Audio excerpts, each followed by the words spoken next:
ఈ ఉదయమున నీవు ఎవ్వరినీ కలుసుకొనక ముందు ప్రభువును కలుసుకో. నీవు ఎవ్వరినీ చూడకముందు ప్రభువును చూడు. నీవు ఎవ్వరితో మాట్లాడకముందు ప్రభువుతో మాట్లాడు. నీవు దేనిని వెదకకముందు ఆయన రాజ్యమును నీతిని వెదకు.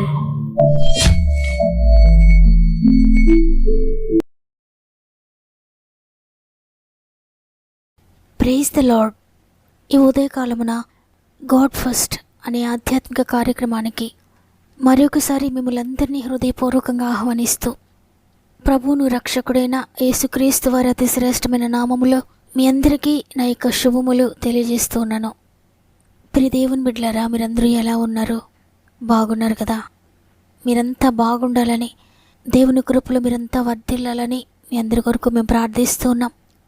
ఒకవేళ మీ జీవితంలో దుఃఖం ఉండొచ్చు, కన్నీటి పరిస్థితులు గుండా మీరు ప్రయాణిస్తూ ఉండొచ్చు, ఆర్థిక బంధకాలు మిమ్మల్ని కృంగదీస్తూ ఉన్నా, అనారోగ్యంతో మీరు నలిగిపోతూ ఉన్నా, వ్యసనాలతో పాపపు బంధకాల్లో మీ కుటుంబం ఉన్నా, ఏ శోధన ఏ వేదన మిమ్మల్ని వెంటాడుతూ ఉన్నా, దేవుని మాట మీ జీవితంలో నూతన సృష్టి చేస్తుంది. ఎందుకంటే ఆ వాక్య దేవుడే ఉన్నాడు, వాక్యమే ఉన్న దేవుడే మీతో మాట్లాడుతూ ఉన్నారు. అందువల్ల దేవుని మాటను గట్టిగా పట్టుకోండి, విశ్వసించండి. తప్పక మీ జీవితంలో ఆయన నెరవేర్చబోతున్నారు. మీలో ఇంకెవరికైనా ప్రేయర్ రిక్వెస్ట్ ఉంటే కామెంట్స్ ద్వారా నాకు తెలియచేయండి. తప్పక మీ కొరకు ప్రార్థిస్తాం. ఈ మాటలు వింటున్న మీరు కూడా తప్పక కామెంట్స్ చదవండి. మన ఆత్మీయ సహోదరులు ఎంతోమంది కష్టాలలో నష్టాల్లో ఉన్నారు. వారందరి కొరకు మనము ఈ వాక్యం చివరిలో భారం కలిగి ప్రార్థన చేద్దాం. ప్రార్థన ఎప్పటికీ నిరర్ధకం కాదు. ప్రార్థన పరిస్థితులన్నింటినీ మారుస్తుంది, ప్రార్థన జీవితాలను మారుస్తుంది. తప్పక చివరి ప్రార్థనలో ఏకీభవించండి, ఆశ్చర్యకార్యములు పొందుకోండి. సమస్త మహిమ ఘనత ప్రభావములు దేవునికి చెల్లునుగాక. ఈరోజు ప్రభు మనతో మాట్లాడుతున్న, మనకు అనుగ్రహిస్తున్న మాట యెషయా గ్రంథము 43వ అధ్యాయము 13వ వచనము. నేను కార్యము చేయగా త్రిప్పివేయవాడెవడు? ఆమేన్. దేవుడు మీ జీవితంలో ఒక వాగ్దానం ఇస్తే, ఆయన ఒక కార్యమును మీ జీవితంలో చేయాలని తలపెడితే దాన్ని త్రిప్పివేయగలిగిన శక్తి ఈ లోకంలో ఏ మనుషునికి లేదు. చీకటి శక్తులకు లేదు, ఏ వ్యతిరేక శక్తికి కూడా లేదు. దేవుడు మీ జీవితంలో చేసే కార్యములను ఎవ్వరూ కూడా మార్చలేరు. అదే విషయాన్ని దేవుడు ఈరోజు మనకు తెలియజేస్తున్నారు తన మాట ద్వారా. ఎందుకు ఎవరూ దేవుని కార్యాన్ని త్రిప్పివేయలేరు అంటే, ఆయన సర్వసృష్టికర్త, నేను సర్వశక్తి కలిగిన దేవుడను, నాకు అసాధ్యమైంది ఏదైనా కలదా అని ఆయన సెలవిచ్చారు. ఒక్క మాట పలికి వెలుగును చేయాలనుకున్నారు, చేశారు. ఒక్క మాట పలికి సూర్యచంద్ర నక్షత్రాలను చేయాలనుకున్నారు, చేశారు. ఒక్క మాట పలికి ఈ భూమిని చేయాలనుకున్నారు, ఆయన చేశారు. ఆ విధంగా ఆయన చెయ్యాలనుకున్నది ఏది కూడా ఆపే శక్తి ఎవ్వరికి కూడా లేకపోయింది. బైబిల్ గ్రంథాన్ని పరిశీలిస్తే ఆదికాండము నుండి ప్రకటన గ్రంథం వరకు కూడా దేవుడు చేయాలనుకున్న కార్యమును ఎవ్వరు కూడా ఆపలేకపోయారు. ఎవరి జీవితాల్లో దేవుడు అద్భుతం చేయాలనుకున్నాడో వారందరూ కూడా అద్భుతాలు చూశారు. అబ్రహాముకు దేవుడు బిడ్డలను ఇవ్వాలనుకున్నాడు. సంవత్సరాలు గతించిపోయినా, ముసలితరం వచ్చినా ఆయన అనుకున్న మాటను వారి జీవితంలో నెరవేర్చాడు. మరణకరమైన వ్యాధితో ఉన్న హిజ్కియాను బ్రతికించాలనుకున్నాడు దేవుడు. వ్యాధి నుండి విడిపించాలనుకున్నాడు, విడిపించాడు. మరణము నుండి తప్పించాడు.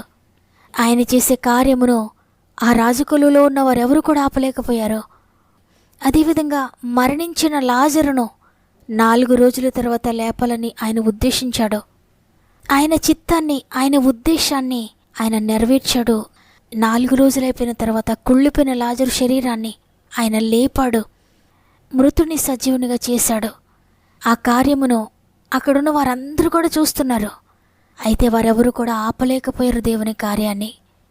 ఆయన చెయ్యాలనుకుంటే మృతులను సజీవులుగా చేస్తాడు.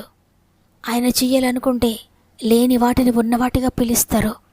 ఆయన చెయ్యాలనుకుంటే ఉన్నది లేనట్లుగా మార్చివేస్తాడు. ఆయన చెయ్యాలనుకుంటే ఏమీ లేని చోట శూన్యంలో సృష్టించేయగలుగుతారు. దావీదును గొర్రెల దొడ్డుల నుండి రాజసింహాసనం ఎక్కించాలనుకున్నాడు దేవుడు. అయితే ఆ విషయము దావీదు తల్లిదండ్రులకు ఇష్టం లేదు. సమూయేలు కూడా ఆ విషయాన్ని గుర్తించలేదు. దావీదు యొక్క అన్నదమ్ములకు ఆ విషయం ఇష్టం లేదు. సౌలుకు కూడా ఆ విషయం ఇష్టం లేదు, దావీదు రాజవడం ఇష్టం లేదు. అయితే సృష్టికర్త అనుకున్నాడు దావీదును ఏ విధంగా అన్న మహారాజును చెయ్యాలని. ఆయన కార్యం చేయగా ఎవ్వరు కూడా త్రిప్పివేయలేకపోయారు. దేవుడు ఏదనుకున్నాడో అదే జరిగించాడు. గొర్రెల దొడ్డిలో నుండి దావీదును ఉన్నతమైన సింహాసనం ఎక్కించాడు. అదేవిధంగా యోసేపు జీవితంలో కూడా జరిగింది. ఈ విధంగా సమస్తాన్ని కోల్పోయిన యోబుకు రెట్టింపుగా ఆశీర్వాదం ఇవ్వాలనుకున్నాడు దేవుడు.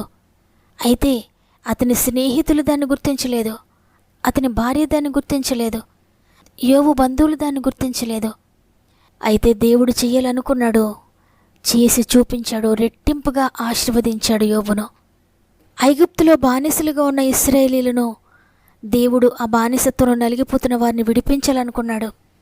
వారికి వాగ్దానం ఇచ్చాడు, మోషేని సిద్ధపరిచాడు, నేను కనానుకు నడిపిస్తానని చెప్పాడు.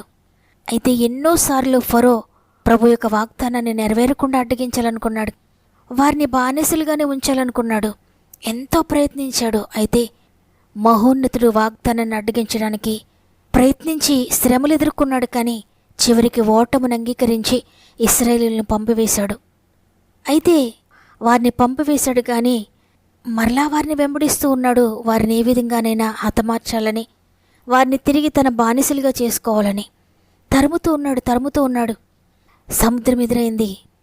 వీరందరినీ నేను పట్టుకున్నాను, వారు నాకు దొరకరు అనుకుని తరుముతూ వస్తుండగా దేవుడు అద్భుతం చేసి అదివరకు ఎన్నడూ చేయని కార్యము మోషే జీవితంలో చేసి ఆ భయంకరమైన మహాసముద్రంను 2 పాయలుగా చేసి ఇశ్రాయేలీయులందరినీ కూడా దాటించి వేశాడు సముద్రాన్ని. ఫరో యొక్క సైన్యము కూడా సముద్రమును దాటి వారిని తరుముతూ వెళ్దామనుకుని వచ్చారు.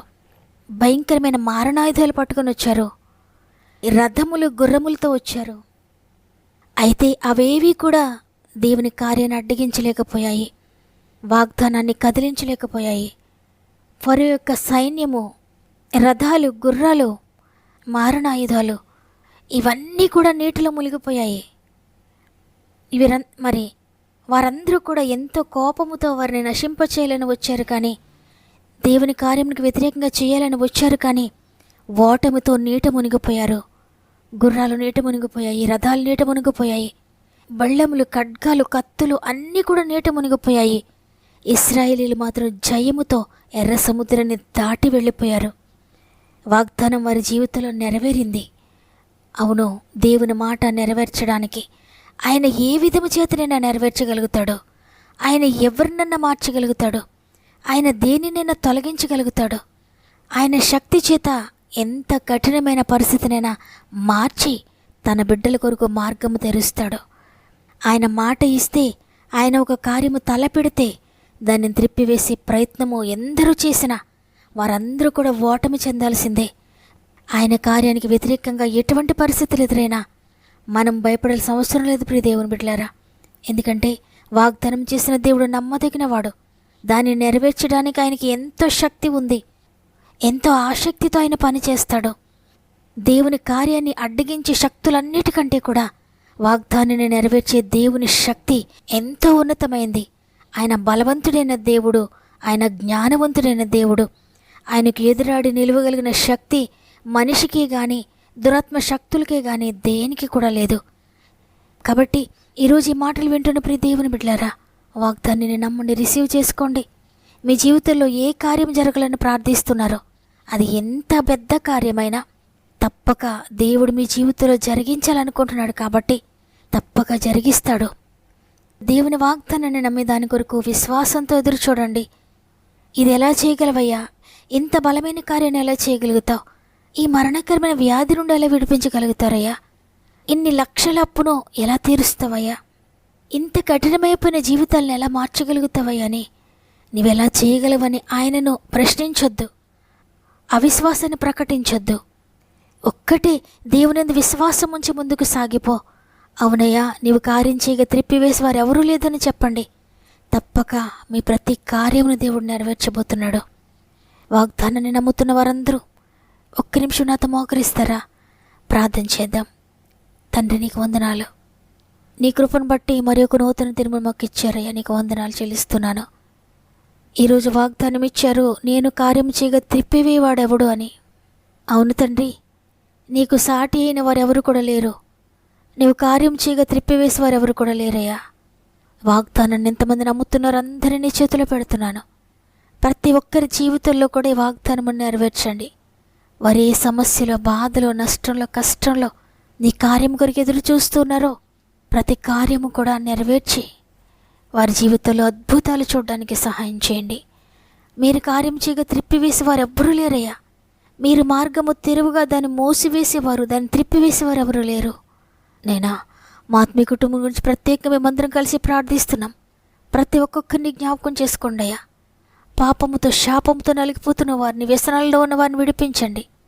ఆర్థిక బంధకాల్లో నలిగిపోతున్న వారిని విడిపించండి. వ్యాధులతో, బాధలతో ఉన్న వారందరినీ కూడా విడిపించండి. చేతి పనులను దీవించండి అయ్యా. వ్యాపారాలను దీవించండి. ఉద్యోగాల్లో తోడుగా ఉండండి. ఉద్యోగ సమస్యలను విడిపించండి. ప్రమోషన్స్ దయచేయండి. ట్రాన్స్ఫర్స్ దయచేయండి. ఉద్యోగాలు లేని బిడ్డలకు అద్భుతం చేయండి. వివాహాలు జరగని బిడ్డల జీవితాలు అద్భుతాలు చేయండి. గర్భఫలం లేని బిడ్డల జీవితాల్లో అద్భుతకరంగా గర్భం తెరవండి నాయన. పాడి పంటలు దీవించండి అయ్యా. చదువుతున్న బిడ్డలందరికీ జ్ఞానం దయచేయండి. ఎగ్జామ్స్ రాస్తున్న బిడ్డలకు జ్ఞాపక శక్తిని దయచేయండి. రిజల్ట్స్ కొరకు ఎదురు చూసిన బిడ్డలందరికీ తోడండి. మంచి రిజల్ట్స్ దయచేయండి. గృహాలు లేని బిడ్డలకు చక్కటి గృహాలు దయచేయండి. గృహాలు కట్టుకుంటున్న వారికి కూడా మీరు తోడుగా ఉండి ముందుకు నడిపించండి. గర్భంతో ఉన్న బిడ్డలందరినీ ప్రత్యేక చేతులు పెడుతున్నాను తండ్రి. 9 నెలలు మీరు తోడుగా ఉండి సేఫ్ డెలివరీస్ దయచేయండి. చంటి పిల్లలను నీ అగ్ని కంచెలో భద్రపరచండి. వృద్ధులకు తోడుగా ఉండండి. యవన బిడ్డలందరినీ కూడా మీరు నీ మార్గంలో నడిపించండి. ఈరోజు ప్రత్యేకంగా పుట్టినరోజులు, పెండ్లి రోజులు జరుపుకున్న వారందరినీ చేతులు పెడుతున్నాను. ఈ సంవత్సరం అంతా మీరు తోడుగా ఉండి ఆత్మీయంగా ఉన్నత స్థితికి నడిపించమని యేసయ్య పరిశుద్ధమైన నామములో అడిగి వేడుకొంచున్నాను తండ్రి. ఆమేన్. ఈరోజు ఈ మాటలు విన్న ప్రియ చెల్లి, ప్రియ తమ్ముడు, అనేక కార్యముల కొరకు మీరు ఎదురు చూస్తున్నారు కదా. దేవుడు కార్యం చేయగా త్రిప్పివేసి వారు ఎవ్వరూ లేరు. ధైర్యం తెచ్చుకోండి. దేవుని బట్టి మీ జీవితంలో ఇంతవరకు ఏ విషయంలో ఓడిపోతూ వస్తున్నారో తప్పక గెలిపిస్తాడు ఆయన. వాగ్దానాన్ని నమ్మిన వారందరూ ఆమెనని కామెంట్ చేయండి. లైక్ చేయడం, షేర్ చేయడం మర్చిపోకండి. అనేక మందికి వాగ్దానాన్ని పరిచయం చేస్తూ, షేర్ చేస్తున్న మిమ్మల్ని దేవుడు దీవించి ఆశీర్వదించునుగాక. దేవుని చిత్తమైతే తిరిగి రేపు కలుద్దాం. అంతవరకు ప్రభు మీకు, మీ కుటుంబాలకు తోడేండి నడిపించునుగాక. God bless you.